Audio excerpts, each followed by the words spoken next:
이번 주도 일상의 삶을 살다가 이렇게 금요일 저녁에 또 주일에 이렇게 오면 익숙하지 않은 모습들이 우리 안에 있을 수가 있어요.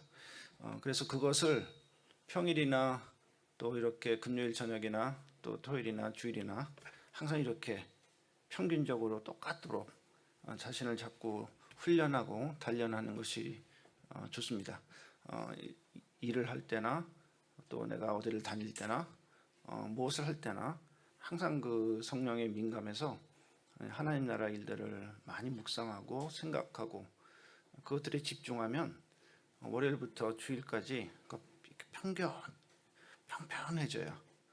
그렇게 하면 언제 어디서나 이렇게 움직여서 와도 어색하지 않고 바로 자기의 내면을 열고 주님과 교통하면서 하나님 나라의 일들을 깊이 보게 될 수가 있습니다. 제가 옛날 이상화 목사님의 그 드림의 교회로부터 오늘까지 아마 5번 내지 6번 정도 온 것 같습니다. 그래서 교회는 제 삶의 일부 같기도 하고 제 교회 같기도 하고 또 우리 김지영 목사님 계셔서 더 그렇게 느껴집니다. 저는 말씀을 이렇게 부탁받으면 그때부터 쉬지 않고 생각을 합니다. 그게 제게 큰 축복이죠. 그래서 많은 것들을 생각하게 됩니다. 그리고 나서는 이제 거기서 엑기스를 뽑아서 준비를 합니다. 상당히 저의 영성과 세상말로 내공이 들어간 말씀 오늘 또 나누도록 하겠습니다. 우리 예수님이 40일 금식하고 이 시험하는 자 사단 마귀가 와서 예수님을 시험할 때 우리들이 그동안 해석이나 접근의 방법은 주로 좌측, 사단이 어떤 거로 시험했는가에 많이 집중되어 있습니다. 그러다 보니까 정작 예수님이 하신 대답은 너무나 당연한 것 같이 보여가지고 그것들은 잘 분석하지 않고 이쪽만 계속 그쪽을 분석해 왔습니다. 그래서 오늘은 제가 이 우측에 예수님이 뭐라고 대답을 하셨는가에 대한 집중을 하고 우리는 거기서 3가지 우리 신앙의 절대 질서를 발견하는 것을 강조하고 싶습니다. 예수님이 이제 공적 사역을 시작하기 전에 성령이 이끌려 마귀에게 시험을 받으러 광야에 가서 40일 금식하신 후에 줄이시게 되었죠. 40일 금식은 결코 쉽지 않아요. 저는 최고 한 4, 5일을 해봤는데 1일 금식이 굉장히 어려워요. 왜냐하면 저녁쯤 되면 너무 배고파요. 그래서 새벽까지 넘기기가 쉽지 않은데 1일을 넘기면 2일째는 좀 쉽고 또 3일째 조금 넘어갈 수 있는데 4, 5일째 되면 또 굉장한 유혹이 와서 금식 쉽지 않습니다. 금식은 우리 건강에도 도움이 많이 됩니다. 제가 의사니까 너무 비만할 때는 가끔 금식하는 게 좋고 지금 한국의 칼로리로 보면은 2끼만 먹어도 제가 볼 때 충분한 것 같아요. 꼭 아침과 점심과 저녁 시간에 맞출 필요는 없잖아요. 자기가 적절하게 조절하면 몸무게도 많이 조절이 될 것 같습니다. 자, 이 첫 번째 시험을 통해서 예수님께서 우리에게 말씀하신 절대 진리 중 하나는 하나님의 입에서 나오는 모든 말씀으로 산다는 거예요. 이것이 정답이에요. 너무 심플해요. 하나님의 진리는 심플해요. 우리가 복잡하게 생각할 뿐이죠. 하나님의 계명은 무겁지 않아요. 우리가 무겁게 생각하는 것이죠. 만약 우리가 하나님의 입에서 나오는 말씀으로 살려고 하지 않는다면 어떤 일이 벌어지냐? 좌측으로 가게 돼요. 다시 말해서 떡을 자꾸 찾게 되고 우선하게 되고 그 떡에 빠지는 오류에 빠지게 되죠. 그 떡을 하는 건 하나의 상징이에요. 우리 일상을 상징하죠. 우리의 일한 것에 대한 결과를 상징하죠. 의식주를 상징하기도 하고 현실을 상징하기도 합니다. 하나님의 말씀에 온전한 집중을 하지 않으면 그것으로 난 살겠다 결심하지 않으면 어떻게 되는가? 그걸 대체하는 세상 것으로 살겠다는 거예요. 이게 하나님의 입에서 나오는 모든 말씀으로 살고자 하는 사람들은 과부의 두렙돈처럼 자기 생활비 전부를 드릴 수가 있어요. 그건 그들만이 아는 영적인 비밀이에요. 그걸 안 해본 사람은 몰라요. 과부의 그 두렙돈의 그 가치와 의미, 그 생명을 드림, 하나님으로만 살겠다고 하는 그 모험, 그거를 해보지 않은 사람은 몰라요. 우리 김지영 목사님은 옛날에 CCC 좀 하셨잖아요. 옛날 CCC는 거지 전도라는 게 있어요. 거지 전도, 거지 순례. 아무것도 안 갖고 일본을 가는 거예요. 비행기 싹 막아가지고 내려가지고 그 다음부터는 그냥 뭐 못 구하면 배고픈 거예요. 그러면서 다니면서 전도하는 거지 순례, 거지 전도 이런 게 있었어요. 예수님도 마태복음 10장에 지자들 내보낼 때 아무것도 가지지 말라는 거예요. 오늘날 선교사들이 선교 가면 뭐 너무나 챙겨가고 뭐 막 그러죠. 뭐 그것은 상식적이고 이상한 것은 아니지만 우리의 진심은 뭐냐면 아무것도 가지지 않고 그래야만 거기서 온전히 성령을 의지하고 온전히 하나님의 나라에만 집중하는 것을 배우는 거예요. 우리가 뭔가 주머니에 많이 차고 배낭을 메고 있으면 자꾸 이거 가진 거를 생각하고 의지하게 되고 이걸 지켜야 되고,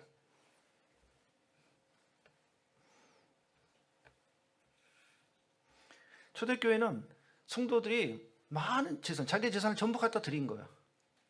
지금 그렇게 하는 교회 아무 데도 없죠. 그런 교회 저는 못 들어봤어요. 그렇게 할 수 있는 교회가 있다면, 드림의 교회가 만약에 그렇게 한다면 드림의 교회의 부흥은 약속된 거예요. 그러나 그렇게 못 하잖아요. 적절히 하잖아요. 그러니까 하나님도 적절히 은혜를 베푸시고 적당하게 은혜를 나눠주셔서 적당하게 예배드리고 적당하게 잘 살게 하세요. 초대교회 같은 것을 우리가 반복하지 못한단 말이에요. 그럼 그만큼 우리가 믿음이 약한 거죠. 우리 웩이라는 선교회를 아마 아실 거예요.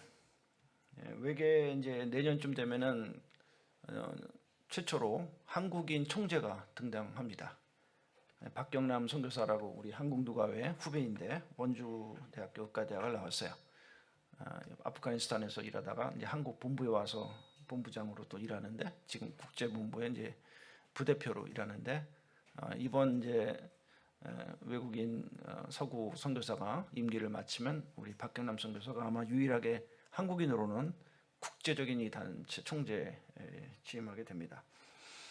웩 인터내셔널의 창시자는 캠브리지 세븐의 한 명이죠. 여러분 이제 캠브리지 세븐은 잘 아시는데 무디가 이제 캠브리지에 가서 부흥회를 인도하고 거기서 헌신한 그 중요한 7명이 바로 캠브리지 세븐이라고 합니다. 그분들 대부분이 중국으로 가서 사역했고 이 웩을 창시한 시티 스터드도 처음에 중국에 가서 선교를 했어요. 그리고 다시 인도에 가서 선교하다가 이제 영국에서 마지막 생애를 아프리카에 드리려고 했습니다. 그 아버지는 인도 무역을 했기 때문에 상당히 부자였어요. 그래서 이 아들 스터드에게 많은 재산을 주었습니다. 스터드는 하나님의 은혜를 받고 캠브리지 무디의 부흥회를 경험한 이후에 자기의 재산 상당수를 구호기관이나 선교기관에 드렸습니다. 그런데 결혼을 위해서 5,000불을 남겼어요. 그건 합리적이죠. 자기가 미래 결혼을 해야 되니까 5,000불 정도 남기는데 나중에 하나님의 은혜를 또 받았을 때 그 남은 마지막 5,000불까지도 다 주님께 드린 거죠. 나드 향유, 그 여인이 미래의 결혼과 또 어떤 중요한 일을 위해서 정기적금처럼 조금씩, 굉장히 비싸니까 한꺼번에 다 못 산단 말이에요. 그 귀한 옥합을 해가지고 거기에 조금씩 사서 모으는 거예요. 그걸 한꺼번에 다 살 수 있는 사람은 부자들 뿐이에요. 그거를 주님을 위해서 이렇게 깨트린단 말이에요.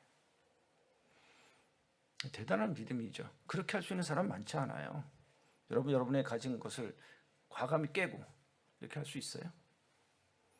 성경에 나오는 그런 실제적인 예의 사람보다도 우리는 못하고 있는 거예요. 한번 해보세요.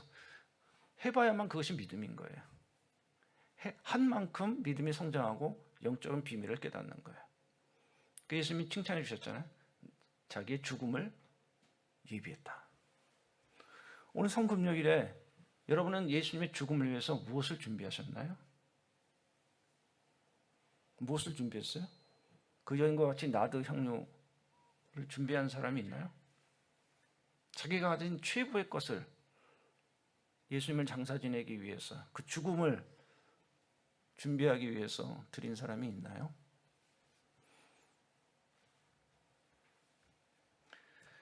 예수님은 사마리아 여인과 요한복음 4장에서 만난 다음에 그 제자들은 마을로 음식을 사러 갔었죠. 그 사이에 이 사건은 일어났어요. 그 여인하고 대화를 하고 그 여인이 바로 예수님을 만나고 내가 메시아다 하는 놀라운, 예수님 스스로 그렇게 밝혀주는 게 별로 없어요.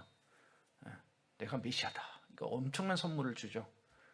인생에서 아마 최고의 기쁨을 맛본 그 여인, 그냥 물동이, 자기가 평소에 의지해왔던 물동이를 확 버려두고 마을로 들어가서 외치지 않을 수가 없는 거예요. 그 최대의 발견, 인생 최고의 발견을 외치지 않을 수가 없었죠. 그때 뭐라고 그러냐면, 이제 마을에서 돌아온 제자들이 먹을 걸 드세요 했더니 예수님 뭐라고 그러시죠? 나는 너희들이 알지 못하는 양식이 있다. 제자들은 순진하게 누가 먹을 거를 갖다 주었나 이렇게 생각하는데, 예수님 뭐라고 그러냐면 하나님의 입에서 나오는 하나님의 뜻을 행하고 그의 일을 온전히 이루는 것이 나의 양식이다. 그거로 충분히 육신의 양식보다도 더한 에너지를 얻으시는 거예요. 그러니까 영적인 사람들은, 영에 속한 사람들은 뭔가 레벨, 차원, 컨텐츠, 내용이 달라요. 우리도 좀 그렇게 살아야 돼요. 이렇게 좀 모여서 우리 청년들끼리 토론할 땐 좀 우리 중에 몇 사람들은 남들이 일반적인 상식으로 생각하지 않은 좀 신비스럽고 좀 이렇게 고귀한 영의 소리들을 내줘야 돼요. 누가 다 이렇게 식사 뭐 할 때, 평소에 듣지 못한 얘기, 이런 얘기. 나의 양식은 나를 보내신 이의 뜻을 행하고 그 일을 온전히 이룬 이것이다. 아무도 예상치 못하는 그런 표현이에요. 우리는 영적인 사람들은 영적인 표현이 거기서 흘러나와요.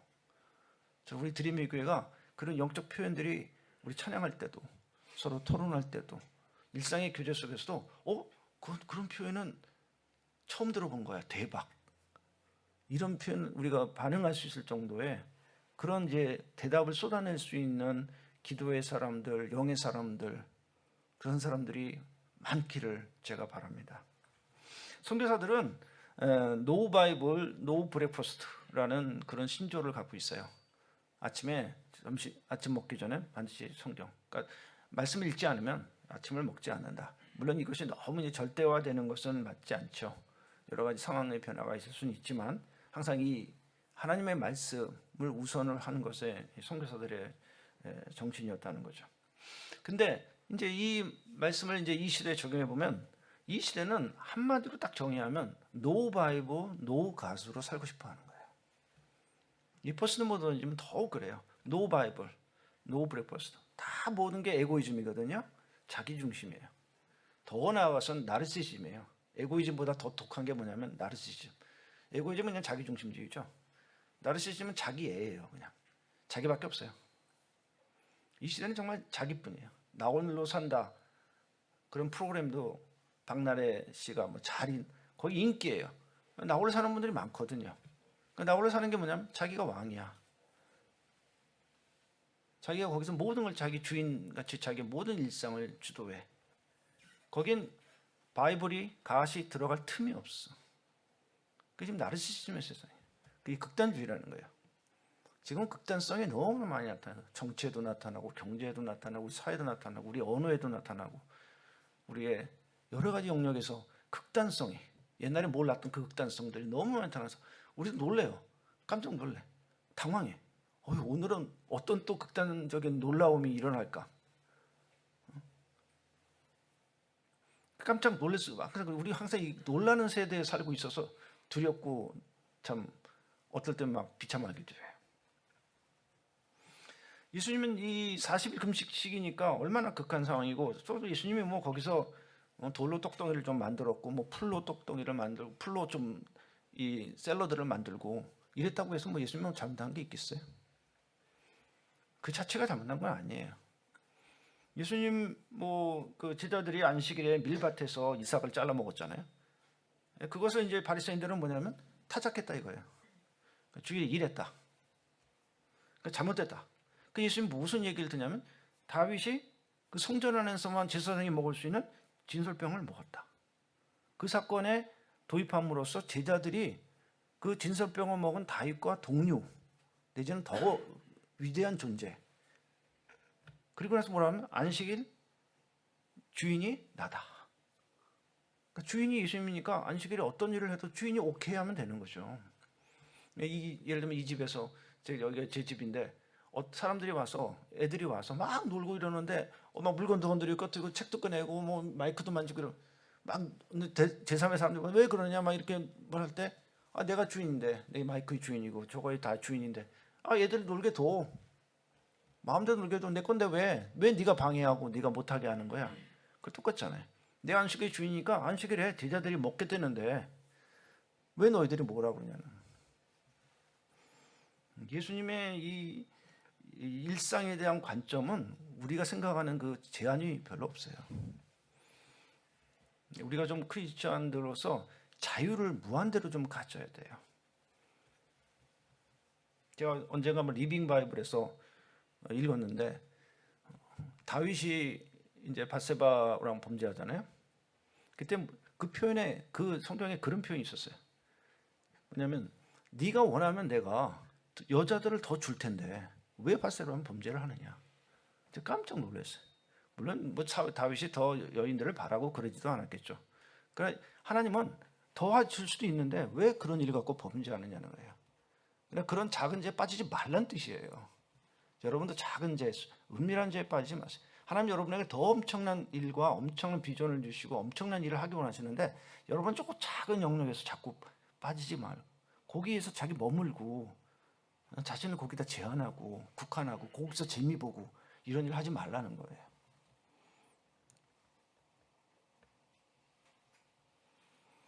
돌로 떡을 만드는 뿐만 아니라 예수님 뭐라고 그랬어요?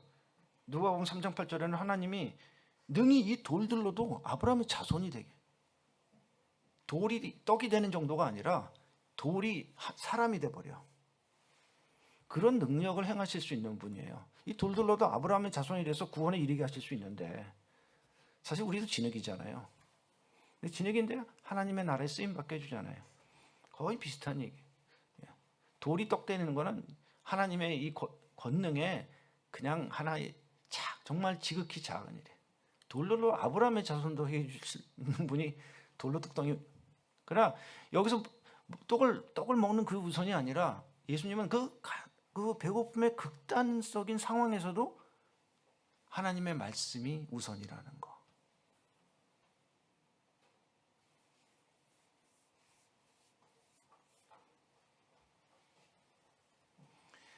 이 모더니즘에서는 이 첫 번째 시험을 그냥 육신의 정욕이다 이렇게 쉽게 표현을 해요. 뭐 그 틀린 얘기 아니에요. 육신의 정욕을 따라가면 안 된다. 하지만 사실 그렇게 가볍게 볼 수 있는 게 아니죠. 제가 오늘 설명드린 이런 깊은 얘기들이 여기에 담겨 있다는 거예요. 그러니까 노바이블, 노가스로 살려고 유혹하는 이 사단의 도전, 사단의 우리를 유혹함. 뭐 너희 자유대로 살아. 왜 바이블에 너무 얽매이려고 그래? 왜 하나님께 그렇게 충성하면서 살려고 그래? 너희 자유를 갖고 네가 왕이 돼서 살아. 라고 끊임없이 우리를 유혹하는 거죠. 노바이블, 노가스 살라고 유혹하는 거예요. 아니면 떡 중심으로 살라고 우리를 유혹하는 거예요. 그때 우리는 용기 있게 난 하나님의 말씀으로만 살 거야. 이렇게 고백하고 일어나야죠. 오병이어 사건을 보면 그들은 떡에만 관심이 있는 거야. 예수님 관심이 없어요. 예수님이 말씀을 전해주시는 거에도 그 모세의 얘기를 들으면서 광야 얘기를 들으면서 하늘의 떡 만나를 먹었다.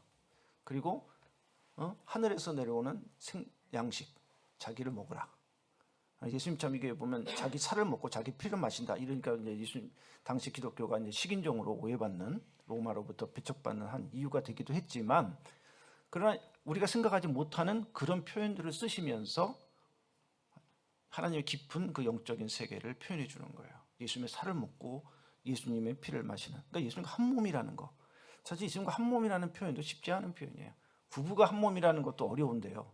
부부 결혼하신 분들 정말 한 몸이신가요? 굉장히 어려운 얘기죠. 저도 정말 생각이 다르고 금성과 뭐 화성에서 서로 오신 분들이 만나는 그래서 결국 뭐 이혼도 하게 되고 말이죠. 쌍둥이 쌍둥이 분리하듯이 부부도 이혼하기도 하는데 무슨 부부가 하나예요? 굉장히 어렵죠. 근데 이제 여기도 보면 예수님의 떡과 피를 마심으로써 우리는 하나. 내가 그리스도와 함께 십자가에 못 박혔나니 함께 못 박힌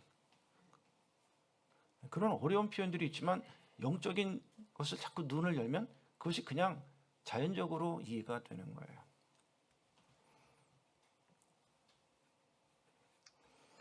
네, 첫 번째 넘어가고 두 번째는 예수님의 답이 뭐냐면 주 너희 하나님을 시험하지 말라는 거예요.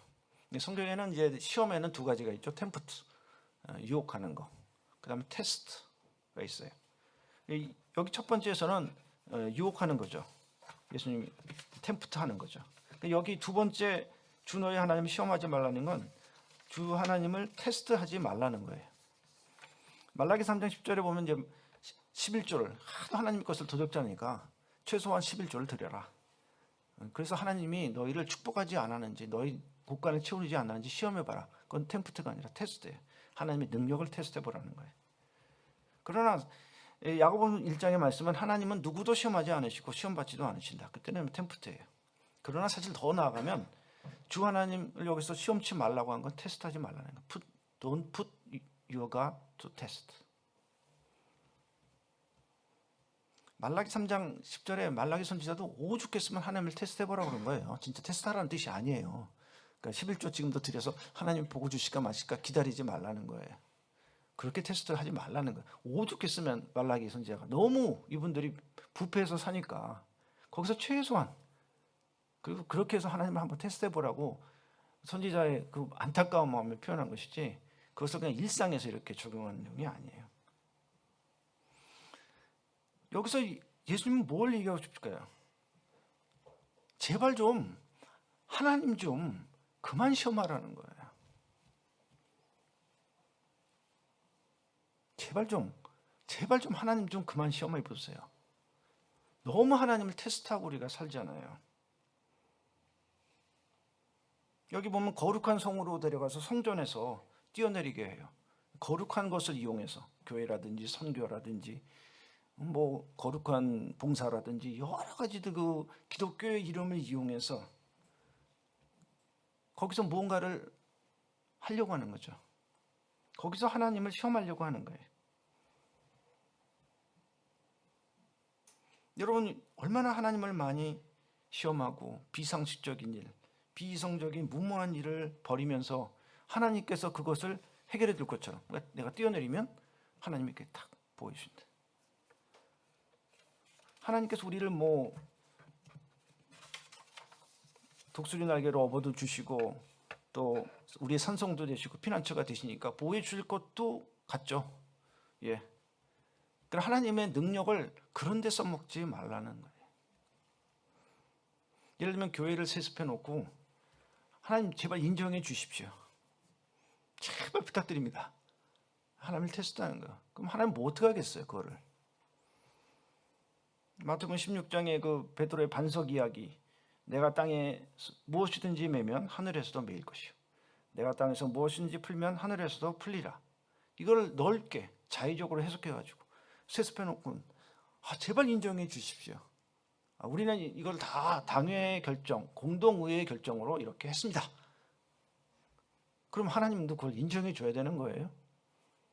하나님 테스트 받는 거예요. 그래서 건축을 시작해놓고 이 건축을 재정이 모자라니까 막 채워달라고 눈물로 새벽기도 하고 막 철회기도. 언제 하나님이 그 성전을 건축하라고 했나요? 본인들이 결정하고 막 본인들이 밀어붙인 다음에 하나님 제발 이것을 채워. 하나님을 또 테스트해.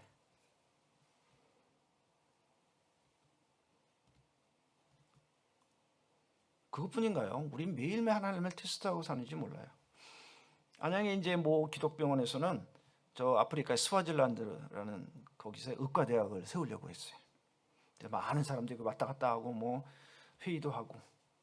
저도 그때 발제 5명 중에 한 명이었는데 저는 안 된다고 그랬어요. 아프리카 같은 나라에서는 프로젝트를 하는 게 아니라고 그랬어요. 근데 처음 발제한 분이 막 거기서 뭐 교육부 장관, 뭐 사회부 장관, 뭐 분들이 다 동의한 서류로 막 이게 막 PPT로 보여주면서 될 것처럼 막 하다. 제가 올라가서 한 방을 그랬어요. 아프리카에서의 그런 서류들은 다 종이 조각이다. 그랬더니 또 이제 아프리카에 많은 경험이 있는 NGO도 많이 했던 그분이 딱 올라와서는 심대도 선교사님 말이 맞다. 자기도 많은 서류 받았는데 그건 다 종이 조각, 휴지 조각이다. 안 된다. 그래서 5명 중에 서너 명이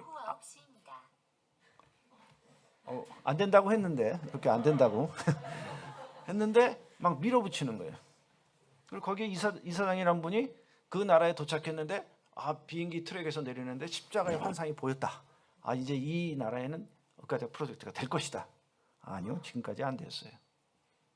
욕심을 하면 안 된단 말이에요. 야고보서 뭐냐면 너희들이 시험 받는 건 다 자기 욕심에 이끌린다는 거예요.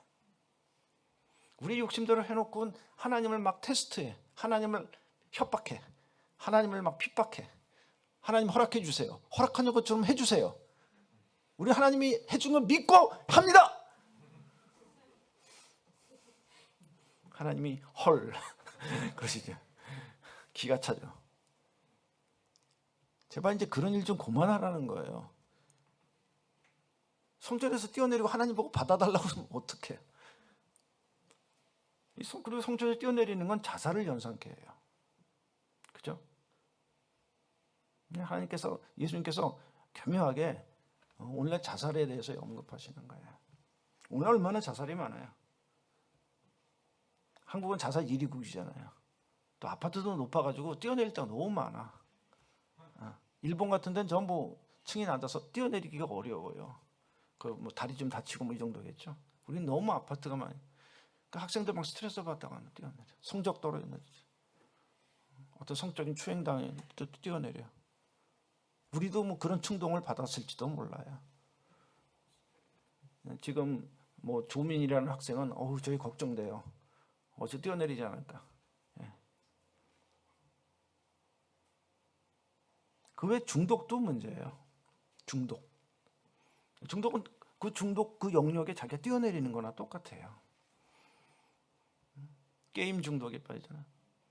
또 술에 빠지는 사람도 있고 도박에 빠지는 사람도 있고 우리 뭐 TV에서 종종 신문에서 보잖아요. 음란에 빠지는 사람도 있고 포르노에 빠지는 사람도 있고 놀이에 빠지는 사람도 있고 컴퓨터에 완전히 자기를 뛰어내려 거기서 그냥 살아 하루 종일 거기서 즐겨. 어두운 데서 나만이 즐기는 죄들과 이상한 일들이 지금 세계에 너무 많아요.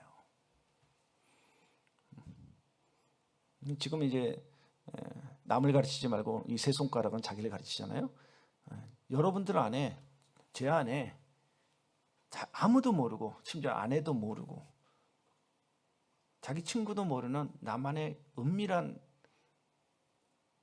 마태복음 6장에서는 그 은밀한 골방에 들어가서 기도하라고 그랬는데 자기만의 은밀한 골방에 들어가서 자기만의 세계에서 자기만의 쾌락을 즐기는 사람들이 적지 않아요. 지금 이 중에도 반 이상일 거예요. 제가 그 LA에 잠깐 있었을 때 그 부에나파크라는 곳에 바이올라 그 대학이 있어요. 거기에 3월에 이제 새 학기가 시작되면서 부흥회가 있어요. 그건 신학교니까. 근데 뉴질랜드에 그 YM 대표가 왔더라고요. 근데 이분이 이제 십자가를 강조하면서 그 설교 내내 십자가를 손을 들고 계속 이렇게 했어요. 그래서 나중에 이제 학생들이 나와서 자기의 죄를 고백하는 시간이 있었어요.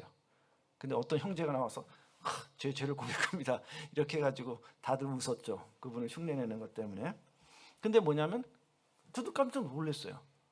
여학생들이 쭉 나와서 이제 얘기를 하는데 공통된 죄가 뭐냐면 자유행위예요. 저 자유행위에서 회개합니다. 저는 좀 부끄러웠어요. 저런 거를 왜 저렇게 하나. 특히 여학생들이 막, 물론 남학생들도 했지만 여학생들 꼬리낌 없이 그렇게 하는 걸 보고 한편으로는 부끄러운데 한편으로는 또 굉장히 용기 있구나. 저분은 저 죄에서 벗어날 수 있는 이제 힘을 얻었구나.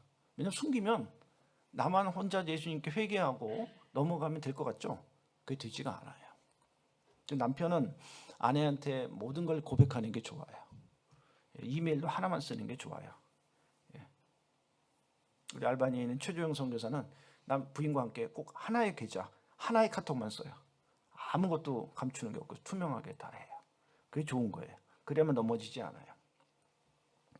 그러니까 이 은밀한 데서 하나님을 시험하고 있는 사람들이 적지 않아요. 우리 어쩌면 이 예수님의 죽으심을 오늘 기념하면서 우리들이 정말 해야 될 중요한 일 중 하나는 우리의 은밀한 데서 하나님을 시험하고 있는 것을 내려놓아야 돼요. 오픈해야 돼요. 왜냐하면 성경 뭐라냐면 성경은 이제 선한 은밀함과 악한 은밀함이 있어요. 우리 구제할 때 오른손이 아닌 거 왼손이 모르게 하라는 거예요. 그 은밀하게. 그럼 은밀하게 해서 하나님께서 갚아주신대요. 내 구제함을 은밀하게 하라. 금식할 때도 은밀하게, 섬길 때도 은밀하게 하는 거 하나님께서 다 은밀하게 보시고 갚아주세요. 그런 악한 은밀함도 있어요.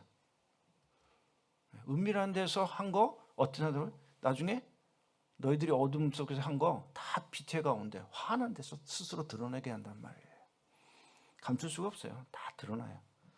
물론 하나님께서 우리의 인격을 존중하시기 때문에 뭐 매일매일 그걸 터뜨리고 사건 터뜨리지는 않아요. 오늘은 저 형제의 은밀함을 막 터뜨려 저렇게 저 찬양 잘하고 하는 형제가 저런 은밀함이 있었다니 깜짝 놀래게. 솔직히 우리 고백하면 놀랄 것도 없죠. 너도 은밀하고 뭐 나도 은밀하고 다 은밀하니까.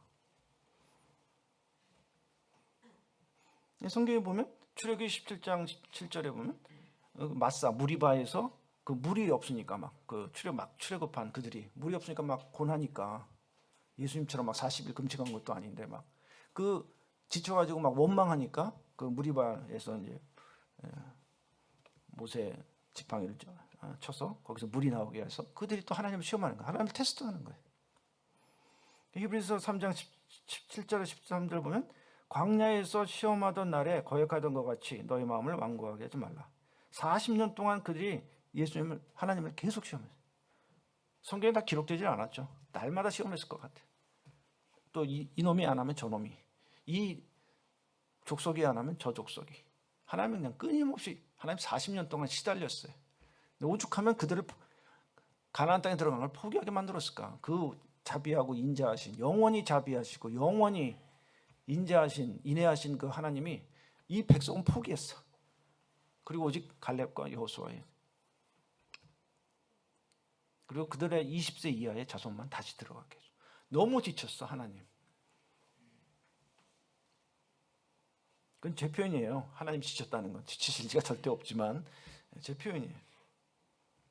시편 106편 14절에도 광야에서 욕심을 크게 내며 사막에서 하나님을 시험할도다. 테스트. 근데 광야의 백성이 저희들보다 다를까요?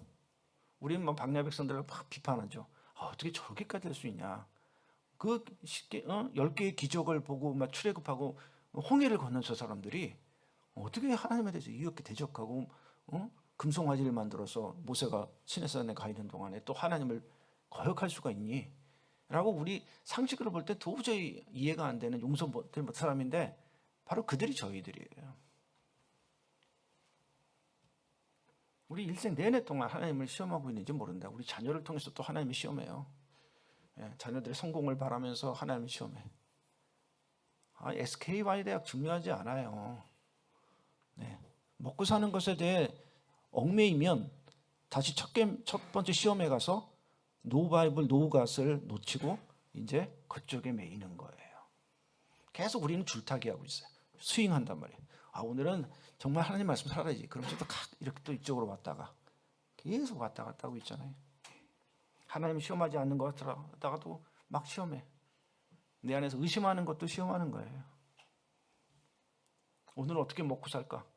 내일은 어떻게 하지? 경제가 이런데 곳곳에 어려움도 소식이 들은데 나는 어떻게 살까? 내 미래는 어떻게 살까? 내 노년의 연금은 어떻게 하지? 그런 두려움이 우리를 사로잡히게 하고 결국 우리가 결론이 뭐냐면 하나님을 시험하게 만들어요.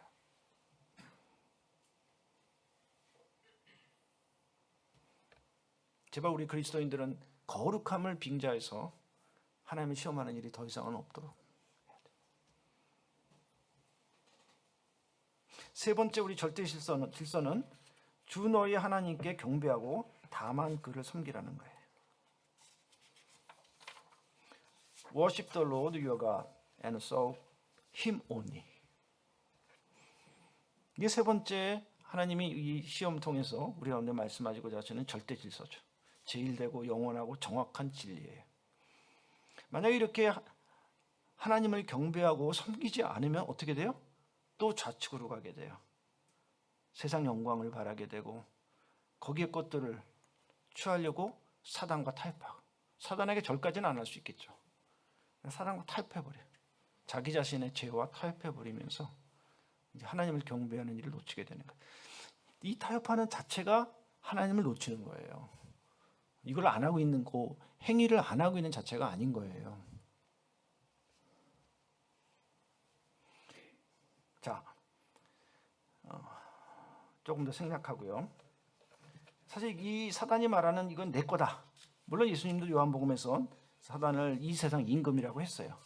그러니까 이 세상의 소유가 잠시 잠깐은 아마 이 사단에게 소유가 간 것으로 보일 수 있죠. 그럼 더 큰 하나님의 창조주 하나님의 것이지만 사단이 잠시 소유한 거예요. 렌트한 거예요.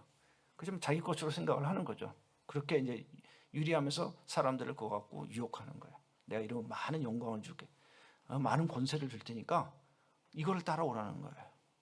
그 사람들은 이것도 하면서 하나님도 섬기고 경배하겠다, 두 가지를 다 취하고 싶어요. 이 두 마음이에요. 그러나 야고보서는 두 마음은 필요하는 거예요. 두 마음을 만들 수가 없어요. 자기가 속는 거죠. 자기 스스로 속는 건데 뭐냐면 내가 두 마음을 갖고 이것도 좀 하고 이것도 할 수 있겠다 생각하는 거죠. 또 이걸 가지면 주님의 나라에 많이 쓸 수 있지 않을까 하는 유혹을 받는다는 거예요. 그건 변명이죠. 자기가 그렇게 갖다 붙인 거죠. 제가 이제 알바니아에 있을 때 루마니아에서 오신 집사님이 있었어요. 집사님들하고 이제 친해서 이렇게 식당 앞에서 이제 얘기를 하는데 어떤 얘기를 해주냐면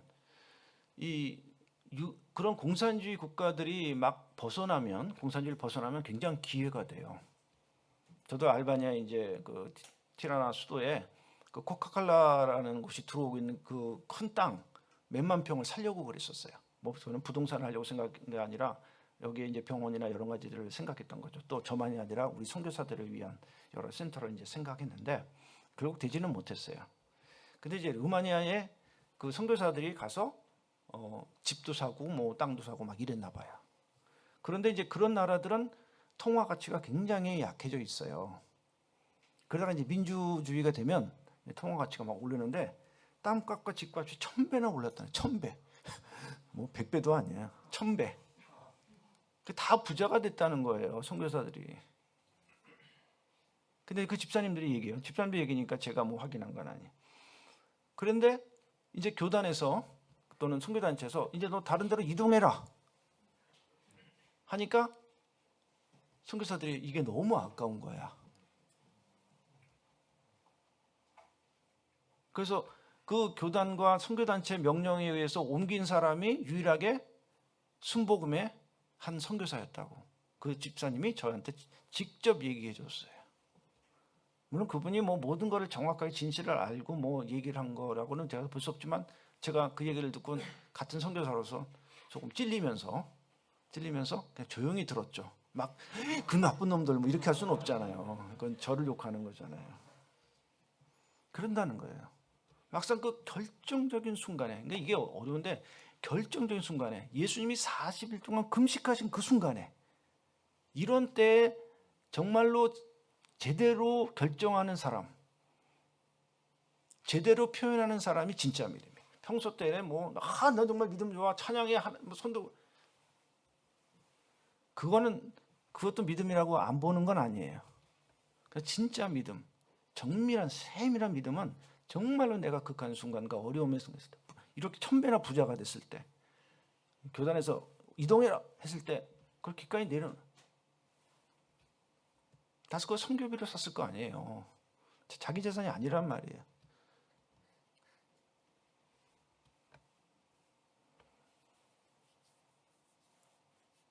이 물질로 인해서 사단에게 속는 것이죠. 이게 오늘은 뭐 너무 이 기독교도 물질론에 너무 빠져서 뭐 유혹을 안 받을 수는 없어요. 여러분도 매일 유혹을 받잖아요. 비트코인 하면서 막 좀 이렇게 잘 되지 않을까. 지금도 우리 중에 비트코인 하신 분도 있겠죠. 주식도 좀 하고 있는 분도 있겠죠. 또 외제차를 갖고 있는 분들도 있을 수 있고 뭐 별의별 유혹을 받는 거죠. 뭐 그런 걸 즐기는 것 자체가 우리가 비난할 수는 없어요.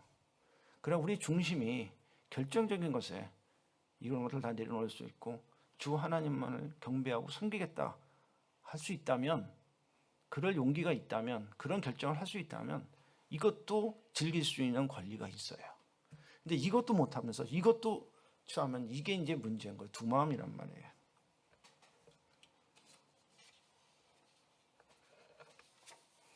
그래서 이 사단의 시험이기 때문에 예수님은 사단아 물러가라. 베드로가 예수님이 십자가를 향해서 가시겠다 할 때 말리잖아요. 그 말리는 건 인지상정이잖아요. 제자로서 우리 스승께서 이렇게 죽겠다 하는데 그거를 안 말리고 있는 그 인지상정 안에 사단이 숨겨져 있는 걸 보시는 거예요. 우리 일상에 사단이 교묘하게 숨겨서 우리로 하여금 주 하나님을 섬기고 서브 힘 온리를 못하게 자꾸 만들어요. 여기 중요한 워십과 서브는 영어는 이제 예배 드린다면 워십 서비스라고 그래요. 그냥 워십이라고 하지 않고 워십 서비스. 그러니까 이거 한 단어처럼 됐어요. 그러니까 좋은 표현이라고 생각이 들어요. 그런데 오늘날 보면 우리 일상은 워십과 서브를 분리해놔요. 그 주일날 한번 예배 드리고 나면 이번 주 내가 내 할 의무를 다 했어. 뿌듯함. 굉장히 잘했어. 이제 뭐 일주일을 살 은혜와 축복을 여기서 다 받았어. 그리고 나서 워십만 하고 서브를 안 해. 이게 또 문제인 거죠. 서브하는 사람은 뭐예요? 서번트예요. 종이란 말이에요. 우린 주님의 무익한 종이란 말이에요. 제자란 말이에요. 주님의 나라를 섬겨야 돼요. 밭을 갈아야 돼요. 전도를 해야 돼요. 매일매일 전도를 해야 돼요. 여러분 오늘 전도했어요? 그러니 한국교회는 바로 나 때문에, 우리 때문도 아니야. 나 때문에 자꾸 수가 줄어요. 내가 전도 안 하는데 다른 사람이 전도해서 늘까요? 영혼이 구원받을 수 있을까요? 오늘날 선교사로 나가는 사람들의 90%가 전도를 모르는 사람들이 나간다고 그래요. 그럼 마치 하나님이 아브라함에게 시험하신 것과 똑같잖아요. 질문한 거. 이 소돔과 고모라 성에 의인 50이 있으면 멸망시키죠. 아브라함 생각에는 50좀 있을 거라고 생각했단 말이에요. 근데 나중에 10명도 없어. 그게 진실이잖아요. 우리 열심히 전도하는 사람이 아마 50명도 없을 거야. 10명도 안 돼. 10명도 뭐 없지 뭐. 일주일 내내 우리 한 번도 전도를 안 해요. 부끄러워하는 거야. 이제는 복음, 그리고 저 사람이 어떻게 반응할까? 내가 또 크리스천인 게 드러나면 어떡하지?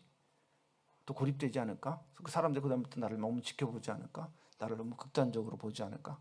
자꾸 그냥 사단이 우리 일상에서 교묘하게 아까 예수님을 말리려던 베드로처럼 우리 일상에서 교묘하게 우리를 복음 전하는 삶을 살지 못하게, 서번트로 살지 못하게 자꾸 우리를 도전하고 유혹한단 말이에요. 저는 오늘 전도 많이 했어요. 매일 전도해요. 이 쉬운 일이 아니죠. 저도 좀 부끄럽긴 해요. 그것도 피할 수는 없어요. 그 정도는 뭐 용서해 주실 거예요, 하나님. 하나님을 테스트하지 말고 어쨌든 매일매일 전도해야 돼요. 하다못해 여러분의 여동생을, 남동생을 전도하세요. 그런 훈련을 자꾸 해야 돼요. 여러분의 어머님을 전도하고 아니면 전화로. 전도는 카톡으로 해요. 요새 카톡도 좋잖아요. 야, 나 예수 믿는데 너 예수 믿어. 간단히 쓰세요. 그게 전도하는 거예요. 영국에서 지금 영국 교회의 부흥을 위해서 일하시는 우리 최동선 선교사님이 이제 지지난주에 그 지구촌 교회에 와서 갑자기 설교를 하시게 됐는데, 이분이 전도의 대가예요. 정말 매일매일 전도하시는 분인데, 이분이 뭐라면 전도에는 과정에는 21개의 과정이 있대요. 그러니까 한 사람이 전도를 받고 예수 믿는 데까지는 21개 정도의 과정, 모두 똑같지는 않지만 바로 예수 믿는 사람도 있잖아요. 근데 우리 이 사마리아 여인의 경우를 봐도 그녀가 바로 예수 믿지 않아요. 결정적으로 내가 메시아다까지 보여주지 않았다면 이 여인은 안 믿었을지도 몰라요. 거기 보면 여러 과정들이 겹치는데 그걸 만약에 우리가 느려서 해석하면 10가지 이상이라고도 볼 수 있어요. 그런 막 토론을 오래 한 다음에 그녀가 예수를 믿은 거예요. 마찬가지로 그 이제 최성수 선교사님이 어떤 이는 전도지를 전해준 거 한 단계를 하는 거래요. 어떤 사람은 예수 믿는 거 한 거를 보여주는 거래요. 어떤 사람은 예수 영화를 보여주는 하나를 보는 거래요.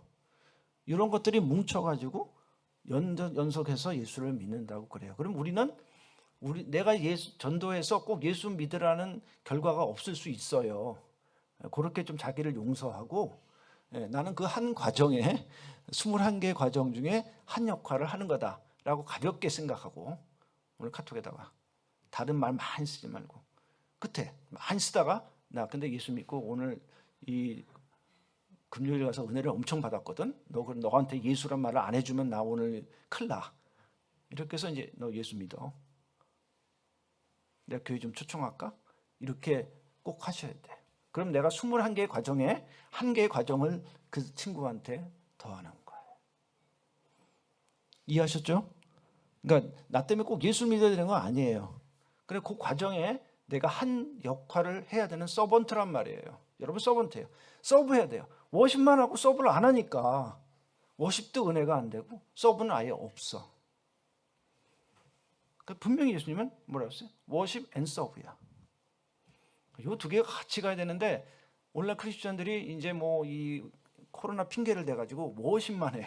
온라인에서 워십 하고 서브는 언제 하는지를 몰라. 꼭 교회 와서 봉사하고 뭐 여기서 뭐 이렇게 하는 것만이 아니잖아요. 일상에서 계속 전도하고 예수님을 드러내고 예수님의 서번트로서 예수님을 높이고 주인이 원하는 것을 해드리는 게 서번트잖아요. 그걸 하셔야지 진정한 여러분 이 예수님의 세 번째 말씀해 주신 이 절대적 질서에 여러분이 들어가는 거예요. 첫 번째, 하나님의 입으로부터 나오는 모든 말씀으로 사는 거. 바이블 앤 가스로 사는 거예요. 안 그러면 노 바이블 노 가스에 빠져요. 두 번째로 주 너희 하나님을 테스트하지 말아야 돼요. 안 그러면 엉뚱한 일, 이상한 일, 은밀한 일들을 엄청 많이 하게 돼요. 막 뛰어내리고 중독에 빠지고 자기가 어디까지 갈지가 알 수 없어요. 여러분 중에는 학생 선교단체에 지금 들어있는 분들이 있나요? 학생 선교단체 어디에 있어요? 네? UFC? 아, UFC. 아, 제가 지금 이것 때문에 좀 잘 안 들려요. 네. 아, 뭐라고 그랬어요? 아, DFC요? 예. 그 CCC에서 이렇게 갈라져 나온 거죠? 예. UBF에 혹시 가입 이제 했던 분이 있나요? UBF? 있어요? IBF. 아, 여기는 IBF 좀 했었군요. 네. 또 뭐 내비게이터. 네. 여기는 순수 교회파들이 예. 많이 있는데 학생 선교단체도 좀 경험해 보는 게 좋아요. 네. 특히 이제 대학생 때나 좀 그 졸업하고 몇 년 동안은 학생 선교단체들이 좀 순수하거든요. 그래서 그 순수한 열정 플러스 이 캠퍼스 전도에 자기를 많이 도전해 주니까 그분의 전도도 배울 수 있고 경험도 할 수 있어서 좋은데 저는 이제 하나님이 어떻게 은혜를 주셔서 그런지 막 이런 단체 저 단체를 많이 경험했어요. 물론 일단 전 CMF에서 경험을 했는데 CMF가 옛날 IVF에서 시작을 했어요. 그래서 IVF 그때 같이 조인을 했고 제가 이제 예과 2학년 때는 우리 선배 몇 분이 내비게이터여가지고 막 내비게이터 그리고 저희 교회에 이제 또 청년회장님이 내비게이터였어요. 그래가지고 또 막 내비게이터 교재를 갖다가 공부하고 막 그랬었어요. 근데 그 다음에 이제 본과 3학년쯤 됐는데 저희 의대 교수님이 UBF 그래서 그분이 우리 본과 3학년 성경 공부를 처음에 인도해 주시더니 슬슬 한 사람씩 UBF에 데려가서 이제 저도 그렇고 제 아내도 캠퍼스 커플 되기 전에 UBF에 많이 갔어요. 그래서 UBF에 그냥 따라 있다 보니까 저도 이제 목자까지라는 높은 레벨까지 이제 가게 됐는데 이 UBF는 이제 여름 이제 수련회 같은 데 가면은 이렇게 막 수련회하면서 밤에 이제 이렇게 우리 평신도 대학생이 와서 말씀을 전하고 근데 너무 감동적으로 전해요. 왜냐하면 자기의 일생을 막 거기다 다 던져버리니까 그 참 대단한 거예요. 그러니까 이 사람들은 바이블 가수로만 살려고 결정하니까 은혜가 돼요. 그리고 같은 학생들이고 막 이러니까 공감이 되는 거예요. 쉽게 오픈되고. 근데 거기 보면 막 저녁 되면은 아까 그 비올라 대학처럼 죄를 고백하는 시간이 있는데 막 깜짝깜짝한 죄들을 막 고백해요. 너무 놀랄 정도로. 근데 그게 제 모습인 걸 보고 또 막 은혜가 되는 거예요. 막 아멘 되는 거예요. 그러면서 막 그 죄를 고백한 다음에 막 용서함을 받고 막 기쁨을 찾고 막 주님을 발견하니까 놀라운 거예요. 예. 어떤 경우는 이제 이런 이제 했었죠. 저보다 2년 선배신데 어느 자매를 사귀었어요. 근데 이제 학교 앞에 하숙을 했는데 오늘 아침에 그 여학생한테 갔는데 그 여학생이 다른 남자가 누워있는 그 충격을 받았어요. 그리고 바로 집에 가서 목을 매달았어요. 예. 그걸 이제 그날 고백을 하는 거예요.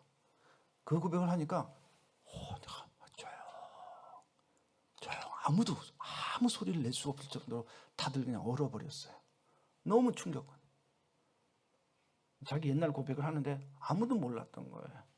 그래서 왜 저보다 2년 선배인데 2년이나 유급해가지고 내려왔는지를 몰랐던 건데 그걸 처음 들은 거예요. 저도 놀랐어요. 저 형이 저렇게 해서 유급을 한 거구나. 결국 이제 저랑 같은 학년으로 열심히 해가지고 졸업은 했는데 더 회복하지 못하고 조금 의사로 일을 하다가 정신병원에 계속 있었어요. 제가 알바니아에 있는데 날마다 전화 와요. 제 전화번호를 알려줬더니 저를 의지한 거예요. 이상하게 제 주변에 그런 그 학생들이 꽤 많았어요. 어떤 형은 저를 믿고 어느 날 옥생에 갔다가 뛰어내렸어. 수술을 막 다리 수술하는데 그 수술방에 제가 들어가서 봤어요.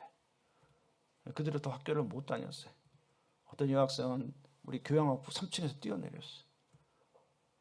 어떤 우리 한의대 여학생은 자기 결혼했는데 후에 딸을 죽였어. 그래 교도소를 갔죠. 의정부 교도소 제가 선교지에 그때 갔다는데 와서 듣고 의정부 교도소 면회가 안 되는 날인데 어떻게 해서 검사님을 추천을 받아가지고 검사님이 속에서 가서 만나려 했더니 안 나온 거야. 면회 창구에. 그래서 못 만났지만 그분이 나중에 이제 청주 교도소에 갔는데 그 청주 교도소에 정신과 담당이 있어요. 정신과 담당이 우리 누가의 선배야.